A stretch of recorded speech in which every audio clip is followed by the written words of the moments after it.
Hello everyone, welcome to Infostones documentary का भंडार।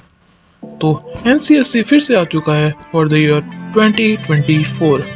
अब मेंटर्स ने तो कह दिया कि प्रोजेक्ट्स तैयार करो, आइडियाज़ लाओ, मगर लाएं कहाँ से? इसीलिए इन्फोमैन है यहाँ। तो इसके आइडियाज़ सोचने के लिए इसके बारे में जान लेते हैं। अब इस वीडियो को पूरा देखिएगा क्योंकि टॉपिक्स पूरी वीडियो में स्प्रेड हैं। अगर स्किप किया तो बाद में सर खुजाते रह जाओगे। तो सबसे पहले एनसीएससी क्यों बना? एनसीएससी को बनाने के पीछे एक प्रमुख कारण था कि जो बच्चे खुद से सोचकर कुछ इन्वेंट कर सकते हैं, जो सोसाइटी की प्रॉब्लम्स का सॉल्यूशन दे सकते हैं, उन्हें आगे आने दिया जाए। और यह बच्चा बनने के लिए आपको कुछ ज़्यादा करने की ज़रूरत नहीं है। वो कोई स्पेशल स्टूडेंट नहीं है, वो आप ही हो। जी हाँ, इसमें कुछ बड़ा रॉकेट साइंस इन्वॉल्व नहीं है। बस आसपास से प्रॉब्लम लेनी है और उसका सॉल्यूशन दे देना है। मगर अब वो कैसे करें? उसके लिए अलग मूड में सोचना होगा। अब वो मैं थोड़ी देर में बताऊंगा, मगर पहले कुछ और इम्पोर्टेंट टॉपिक्स डिस्कस कर लेते हैं, थीम्स एंड सब थीम्स। तो नेशनल चिल्ड्रन साइंस कांग्रेस की 2024 की मेन थीम है understanding ecosystem for health and wellbeing, और सब थीम्स हैं know your ecosystem, fostering health, nutrition and wellbeing, social and cultural practices for ecosystem and health, ecosystem based approach EBA for self reliance, technological innovation for ecosystem and health. ये video थोड़ा लंबा हो सकता है, मगर इस video के बाद आपको कोई और वीडियो देखने की ज़रूरत नहीं पड़ेगी, सारा यहीं समझा दूंगा। अब इतने भारी भारी टर्म्स तो हम पहले भी सुन चुके हैं, मगर इसे आइडियाज़ कैसे निकालें इन्फो भाई? तो इस वीडियो में यही तो बताने आया हूँ। तो फर्स्ट सब थीम नो योर इकोसिस्टम में आप लोगों को अपने एनवायरनमेंट में चल रहे इकोसिस्टम या नेचर जिसे हम कहते हैं, हमें उसका पैटर्न देखना है कि जो हमने प्रॉब्लम सिलेक्ट की है, क्या नेचर उसका खुद से सॉल्यूशन कर सकता है? एग्जाम्पल के लिए, भले ही गर्मी से ग्लास सूख जाए, खेत सूख जाए और आप सोचो कि दुनिया से पानी गायब हो रहा है, मगर कुछ महीनों बाद बारिश के रूप में वो पानी वापस अर्थ पर ही आता है। मगर ग्लोबल वार्मिंग का इकोसिस्टम पर क्या सॉल्यूशन हुआ? मोटा मोटा कहें तो सफाई रखो, पेड़ लगाओ। अब अगर आपके प्रॉब्लम का सॉल्यूशन इकोसिस्टम खुद से नहीं कर सकता, तो दूसरी सब थीम पे आ जाओ और उसे चेक करो। Let's take an example, plastic waste. Okay, तो secondly fostering health, nutrition and wellbeing. अब इस सब टॉपिक के अंदर आपको ये देखना है कि लोगों की हेल्थ से रिलेटेड कौन सी प्रॉब्लम है, उसकी कोई ऐसा सॉल्यूशन जो आपकी क्रिएटिव दिमाग में चल रहा हो। चलो ले लेते हैं कि एयर पॉल्यूशन हेल्थ को इफेक्ट कर रहा है, तो उसके क्या सॉल्यूशन हो सकते हैं?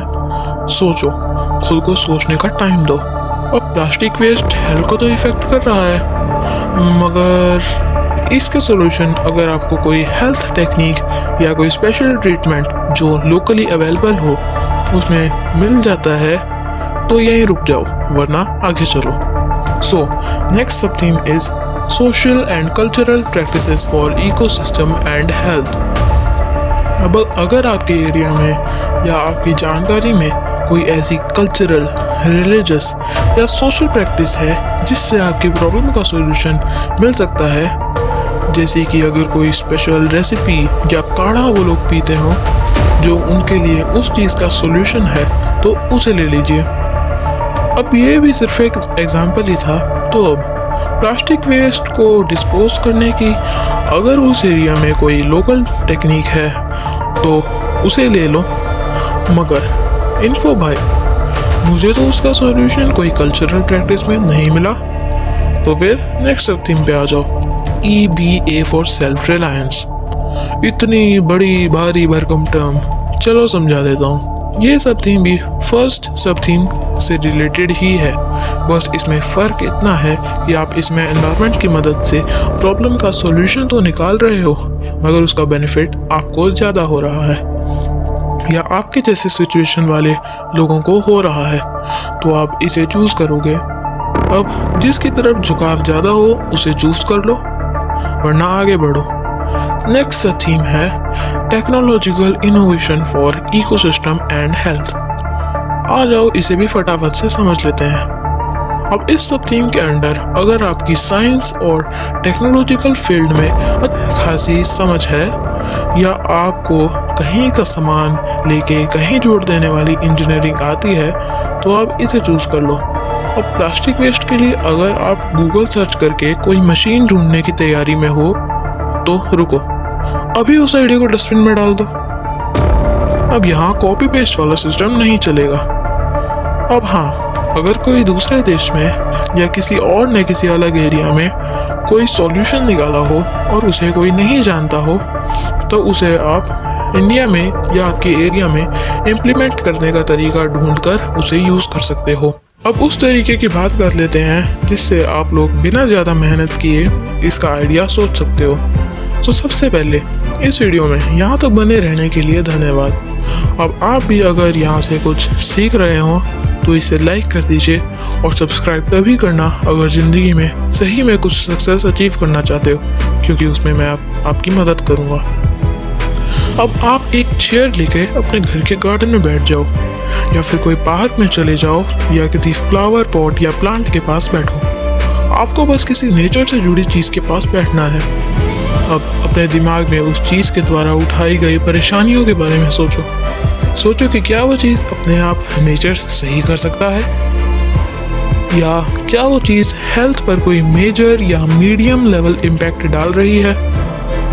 क्या आपके आसपास की सोसाइटी में या आपके जानकारी में कोई कल्चर के अंदर किसी ट्रीटमेंट या मेजर प्रिकॉशन द्वारा उसका इलाज किया जाता है? क्या इसके सॉल्यूशन से सिर्फ आपके जैसे लोगों को फ़ायदा होगा?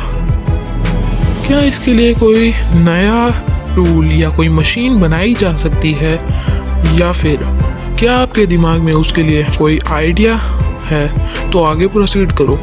अब अगर वो प्रॉब्लम या सॉल्यूशन कोई स्पेसिफिक है, तो आप मुझे ट्विटर पे, ईमेल पे, या मेनली हमारे टेलीग्राम चैनल या कमेंट सेक्शन में लिखकर बता सकते हैं। कमेंट में लिखना ज़्यादा आसान होगा, मैं वो रोज़ देखता हूँ। अब आपकी चूज़ की हुई प्रॉब्लम के बारे में आपको सोचना है कि उस प्रॉब्लम के कॉज क्या है। अब आपको देखना है कि उस प्रॉब्लम की वजह से क्या क्या नुकसान होते हैं। अब देखिए कि उस प्रॉब्लम की वजह से नुकसान क्या हो रहा है, किसे नुकसान हो रहा है। अब लॉजिकली सोचिए कि अगर भगवान होते तो उसका क्या सॉल्यूशन निकालते, या जिस वजह से प्रॉब्लम हो रही है उसे जनरेट किसने किया है। जैसे कि ग्लोबल वार्मिंग का कारण है कि गर्म हवा अर्थ के एटमॉस्फेयर में ही ट्रैप हो जाती है। अब वो इसलिए होता है क्योंकि ज़्यादा CO2 रिलीज़ होने की वजह से वो ओजोन के नीचे बैठकर गर्मी को एग्जिट नहीं करने देता। अब ज़्यादा CO2 किस लिए निकल रहा है? क्योंकि व्हीकल्स ज़्यादा चल रहे हैं। अब वो क्योंकि लोगों ने बड़ी कार को अपना स्टेटस सिंबल बना लिया है और बिना कार के कोई ट्रैवल भी नहीं करना चाहता। अब ऐसे ही आप उस प्रॉब्लम के रूट तक जाइए और उसके लिए सॉल्यूशन ढूंढिए, जिससे आपका आइडिया टाइम पास भी नहीं लगेगा और ये आइडिया नेशनल तक सिलेक्ट भी हो सकता है। लिटरली मेरी गारंटी है। और इस इंफॉर्मेशन या आइडिया को आप अपनी फाइल के अंदर या अपने आइडिया वाले टेम्पलेट में अपने मॉडल के अंदर एक्सप्लेन करना बिल्कुल मत भूलना। अब इसके सॉल्यूशन की बारी आती है, तो पहले तो ये ध्यान में रख लें कि आपको बोरिंग मूड के अंदर या थकावट के समय नहीं सोचना है, बल्कि उस समय रेस्ट करके फ्रेश माइंड के साथ सुबह सुबह या शाम को या जब मौसम सुहाना हो तब करना है। और ये वीडियो भी फ्रेश माइंड से देखना। अगर थक रहे हो तो पहले रेस्ट कर लो रेस्ट। हो गया, चलो आगे। अब आप अपनी प्रॉब्लम की डेफिनेशन जान चुके हो, यानी अगर कोई आपसे कुछ भी पूछेगा तो आप ऐसे बताओगे जैसे कि वो प्रॉब्लम आपने ही बनाई हो। जो अब सॉल्यूशन के बारे में सोचने के लिए आपको उस प्रॉब्लम की रूट का एक जेन्युइन सॉल्यूशन तैयार करना है। आपको खुद को कुछ घंटे या 2-3 दिन तक सोचने का टाइम दो। उस सॉल्यूशन को बनाने के लिए अलग अलग कॉम्बिनेशन ट्राई करो। क्या ये सही है? ये नहीं तो क्या ये सही है? अगर ये सही है तो क्या इसे इम्प्लीमेंट किया जा सकता है? क्या इस सॉल्यूशन को रियल में यूज़ किया जा सकता है? ऐसे ही। अब मैं तो आपकी प्रॉब्लम जानता नहीं, तो आपको खुद को सोचने का टाइम देना होगा, या फिर आप कमेंट में लिख सकते हैं, मैं देख लूँगा। यही रामबाण है। अब अगर आपकी साइंस एंड टेक्नोलॉजी में इंटरेस्ट रखते हो और लाइफ की कुछ सिचुएशन में खुद को डिफरेंट तरीके से सोचकर आंसर निकालने वाली फीलिंग महसूस करते हो, तो NCSC बाल वैज्ञानिक प्रदर्शनी इंस्पायर अवार्ड आपके लिए ही है। इसमें खुलकर पार्टिसिपेट करो। इंस्पायर अवार्ड और बाल वैज्ञानिक के बारे में और जानने के लिए आप हमारा टेलीग्राम चैनल ज्वाइन कर सकते हो, जहां पर आपकी क्वारीज आप भेज सकते हो मुझे। अब आपने क्या सीखा? NCSC क्या आपसे क्या चाहता है? इसके ईयर 2024 के टॉपिक्स क्या हैं? प्रॉब्लम को कैसे फाइंड करें? सॉल्यूशन की ओर कैसे कदम बढ़ाएं? और डिफरेंट तरीके से कैसे सोचें? आपने जिस टेक्निक को इस वीडियो में देखा है उसे अप्लाई करें, और अगर कोई सवाल हो तो कमेंट सेक्शन में लिख दें। मैं हूं इन्फोमैन, ये चैनल है इन्फोस्टोन्स, और आप हैं जागरूक नागरिक। Let's end up, we are जागरूक सिटीजन।